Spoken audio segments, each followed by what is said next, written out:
হয়ে যা এখনই আমার ঘর থেকে। তোর ছোট ভাই সরকারি চাকরি করে আর তুই এখনো বেকার। আর কখনো ঘরে ফিরে আসবি না।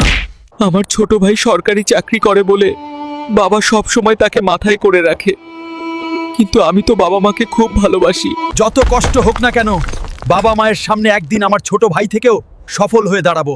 তখন বাবা আমাকেও নিয়ে গর্ব করবে। হাল্ক, তোর বাবা খুব অসুস্থ, উনি এখন হাসপাতালে আছে, তুই তাড়াতাড়ি আয়। কি? আমি এখনই যাচ্ছি। স্যার, আমার বাবার কি হয়েছে? হাল্ক সাহেব, আপনার বাবার হার্ট নষ্ট হয়ে গেছে। উনাকে একটা হার্ট দিতে হবে, তার জন্য 20 লক্ষ টাকা লাগবে। ভাই, বাবার হার্টের জন্য 20 লক্ষ টাকা লাগবে। আমার কাছে তো এত টাকা নাই। তুই তো সরকারি চাকরি করিস, তোর কাছে তো অনেক টাকা, তুই দিয়ে দে না। বাবা এমনিও বুড়ো হয়ে গেছে, কিছুদিন পর এমনিও মরে যাবে। আর আমার এই কয়েক মাস ঘুষের টাকা কম আসছে, আমি 1 টাকাও দিতে পারবো না। স্যার, আমি টাকা জোগাড় করতে পারি নাই, কিন্তু আমি চাই আমার হার্ট দিয়ে আপনি বাবাকে বাঁচিয়ে তুলুন। হোয়াট? আপনি কি শিওর হাল্ক সাহেব? স্যার, আমি কি সুস্থ হয়ে গেছি? আর আমার ছোট ছেলে কই?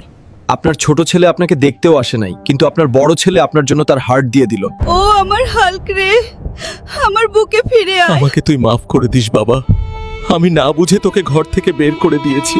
মা, বাবা, আপনাদের আমি সফল হয়ে দেখাতে পারিনি, কিন্তু আপনাদের খুব ভালোবাসি। আমি এখন সব সময়ের জন্য চলে যাচ্ছি। ভালো থাকুক দুনিয়ার সব পরিবার, তারা যেন সব সময় একসাথে থাকতে পারে। আর বাবা মাকে ভালোবাসলে চ্যানেলটা সাবস্ক্রাইব করে দিও।